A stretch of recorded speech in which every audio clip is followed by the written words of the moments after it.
me. Oh. Welcome back to the channel, everyone. Thank you so much for being here. I hope that you're having a lovely one out there today. Thank you for showing up and stopping by. Today we're going to go ahead and listen to Grace Jones. We're going to listen to the track Slave to the Rhythm. This is off of the album. Well, I got to pull it right back up here. Slave to the Rhythm is the name of the album. 7th studio album by Grace Jones. So, Grace Jones, never listened to anything from her. I do recognize her from Conan the Barbarian, but otherwise, as far as I know, I do not know any songs by her. There's always a chance, but as far as I know. But this particular track had been suggested and recommended by Joseph Thomas, A.K., Alfred Van Vandenberg, R.C. Morrill, GP Reactions, Mr. Jimmy Fletcher, Jay Fergs, I see you mentioned this one as well, Pop Stroll, Chris Echoes, hold on, I got a few more, just a couple more, Nut Farbu, 047, Patrick, Tom Farbosi, actually the list just goes on, SSPS 555, Music Drew. Thank you guys so much for the suggestion for this particular track here. So yeah, as far as I know, like I said, I don't believe I've heard anything from Miss Jones, but at least today we're going to go ahead and give it a listen. We'll talk about it, of course, after.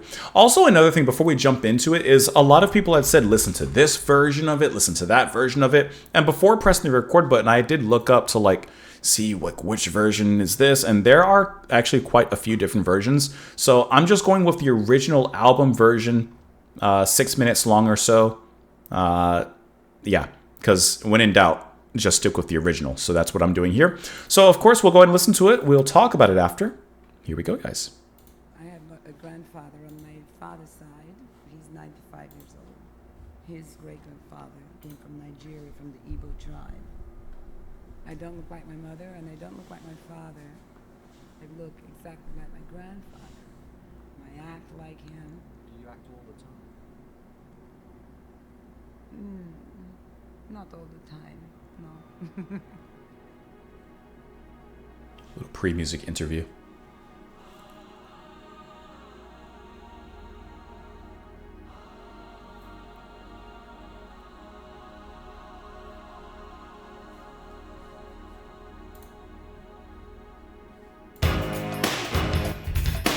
I was just checking to make sure the volume was right.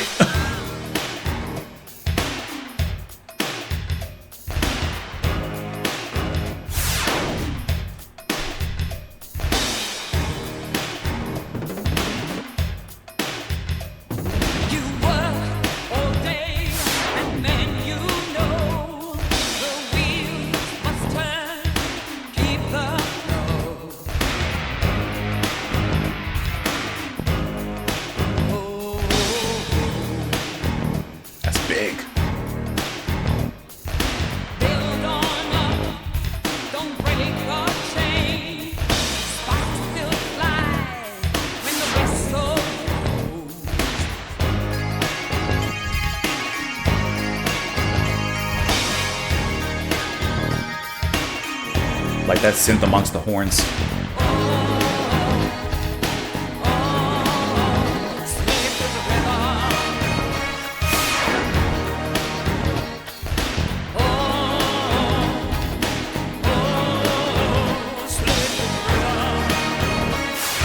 Look how big that is.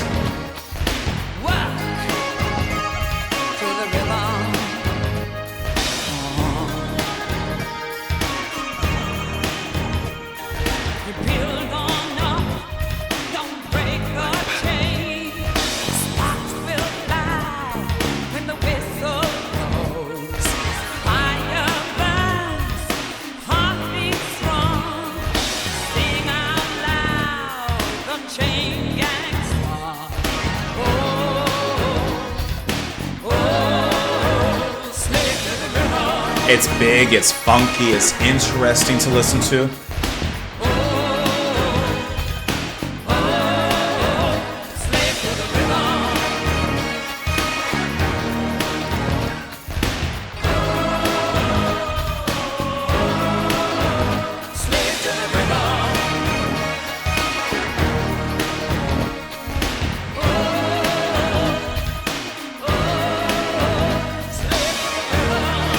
I love how, like, earthy and funky this is.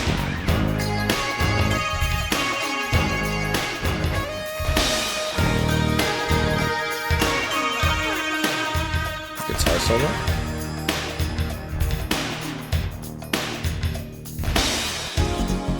Never stop the action.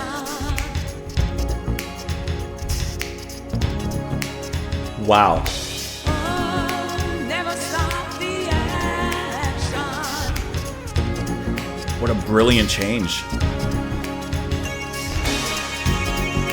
Never stop the action. Keep it up. Keep it up. Never stop the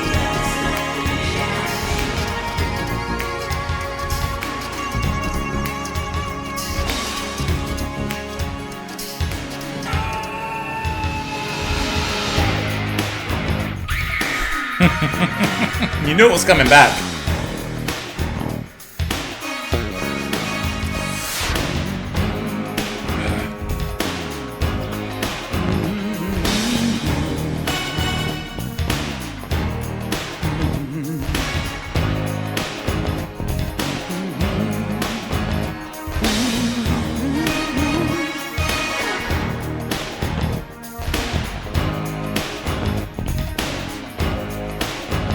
Slave to the rhythm.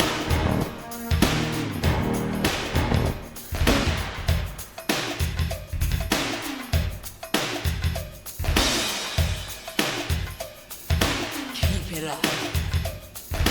Keep it up. Never stop. She's telling you like it is. Never stop. Keep it up.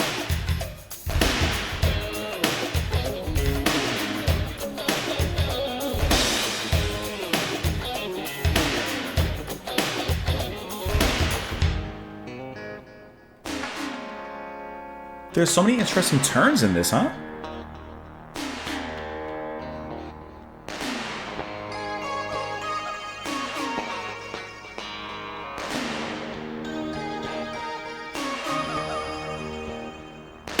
Work to the rhythm.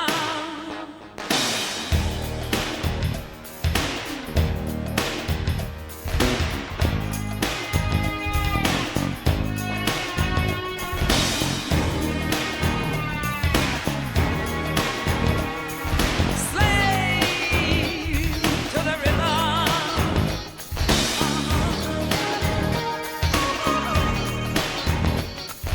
Live to the rhythm.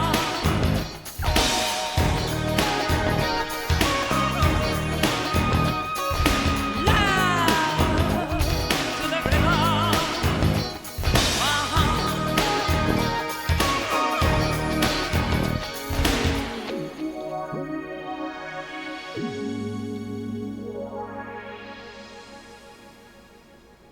What a pleasure to listen to. That was, I mean, in the most profound and simplest way of saying it, that was a joy to listen to. You do have Trevor Horn on production, which I saw a lot of you guys mentioned here, and you can definitely feel his touch.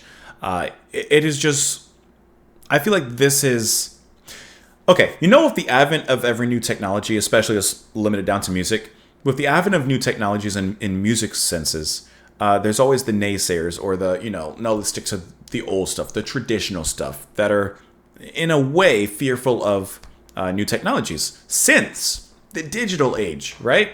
Trevor Horn being the magician that he is and the producer that he is, I feel like with a song like this, those naysayers are quiet. You can't deny the soul that is flowing from a track like this. There's a lot of electronic production and sounds and synths, but the heart of the song, the heart of the machine is never lost. It never stops beating. And the heart is the human behind it all. Björk, sometimes I bring this quote up, but she says something about that with that kind of quote. And she says, it's not about the machine, it's the person behind it. Like, that's where the soul comes from. And you get so much of that in here. I don't even know where to begin. The absolutely driven funk of it all. Grace Jones, her vocals, I love the way that she calls out, like, don't stop at the, you know, final third of the whole song. Like, I just like her sweet and soulful vocals. I love the intro with the interview and how she's talking about her family. And I feel like that kind of lends itself into the song and into the construction of it, because you do have a strong drum beat. You have a lot of percussive elements in there as well, cowbell and some other sounds in there. And then at one point near the back half, we get two major changes, I would say, in the song. On the second change in the back, you kind of have a almost percussive representation of the chain gang that she mentions. Whether it's slaves chained together or prisoners chained together, same difference. But like the sounds, the rhythms, but they're taking that from that earthy kind of tone and giving a little bit of a digital treatment. And I think that that is so interesting how that's done. The first change is completely surprising and so cool, how that bed of synth, that ambience just rises up. And all of a sudden the music turns from something earthy and hot into something kind of cool, relaxing, ambient. And it gives it just a little bit of that. Puts us in a wave pool for a few moments before it sends us back in over tides. That's an incredible and very memorable moment. And there's so much to listen to in this track. The guitar, let me see who's actually playing the guitar in this track. Because whoever's playing the guitar, I love the way that they come in at just the perfect moments, whether it's with long sustained notes. They give us not a solo, I thought it was going to be, but like a nice lead in to that, first change. And then the way that it cries out at certain moments, it's just very climactic, the way that the guitar plays. And this particular track is going to be Steven Lipson, who's playing, and Lipson's worked with Annie Lennox, Propaganda, who we've listened to, Billie Eilish, Hans Zimmer. Like, he's worked with a lot of people, and I thought that was wonderful. Louis Jardim on the bass, who is most known for working with Trevor Horn, and worked with a lot of people, McCartney, Elvis Costello, David Bowie, Elton John, Billy Idol, Coldplay. Once again, these are strong alum that are brought here on the track. And the horn section, my God, like, this is a juicy sandwich of a track. This is the difference between like getting him a crispy from McDonald's and going to an actual genuine deli, where when you bite into it, your teeth are hitting layer sandwich of bread, layer cheese, layer meat, layer second meat, layer vegetables, pickles, whatever it may be. Like, you're just getting so much depth in every single layer of this track. And I feel like this would be a masterclass for a producer, like, to break down and to really expand upon just how much is going on in this track. The keyboard sounds, I mean, like, it's really fantastic to listen to. The choir, I didn't even mention them, the way their voices ring forth in this beautiful harmony after. There's a lot of good stuff that's happening on this track. So let's go ahead and look at the lyrics here. So in the beginning interview, I have a grandfather on my father's side. He's 95 years old. His great-grandfather came from Nigeria, from the Igbo tribe. I don't know if I heard the pronunciation correctly. I don't look like my mother, and I don't look like my father. I look exactly like my grandfather. I act like him. Do you act all the time? No, not all the time. You work all day, and men who know the wheels must turn to keep the flow. Build on up, don't break the chain, sparks will fly when the whistle blows. Slave to the rhythm, work to the rhythm. So when prisoners, when slaves would work, often, of course, they sang songs, they did something. So there's this rhythm to their work. And I feel like at a certain point, you can kind of feel that rhythm that she's kind of pushing us into and bring us into that specific rhythm of the work. Did I say rhythm? Build on up, don't break the chain, sparks will fly when the whistle blows. Fire burns, hearts beat strong, sing out loud the chain gang song. And then that's where the harmonies come out. So, that's where you really feel like you're part of that gang, and that's where that communal aspect comes forth here. Never stop the action, keep it up. I love how she inspires right there, just singing it out, and the lyrics just continue on from there. That is a really sensational track. You have some great musicians here. And like, for example, look at all the actual, like, real instruments here. Going back to the first point I made of this track, like, everything here is real, even down to the drums. William Juju House, like, everything's real. It's just that nice shine of production that gives it that 80s kind of sheen to it. And I think that it's a masterclass in how that was done. There's a lot of info here on the track here. It peaked at number 12 in the UK, number 1 in the US as well. It was the first single from Grace Jones' album, which was released in 1985. This was Jones' first album in 3 years, and it contained 8 variations of the same song. See? You know, that's why I got comments saying, do this one, do this one. I'm just sticking with the original. You know, on my own, maybe I'll listen to the extended one. I mean, this one was really good, so I actually would really like to. The song was assembled and produced by Horn after Two Tribes, but the project was ultimately given to Jones. Morley says Horn worked on the song endlessly and had hoped it would become one of his biggest and most successful creations. Well, I think that it came out quite all right. All the hard work he put into it, all that sweat equity, I think it worked out really nicely. It says in 2012, Jones performed the song at Queen Elizabeth II's Diamond Jubilee concert, in which she hula hooped for the entire song. You know, I could never hula hoop. I've tried so many times, but I do not have that motion in my hips, I guess. It just doesn't work for me. And then Toya and Fripp and Simon Darlow performed it as part of their Sunday lunch as well. I mean, just an incredible track. Just really, really fun to listen to.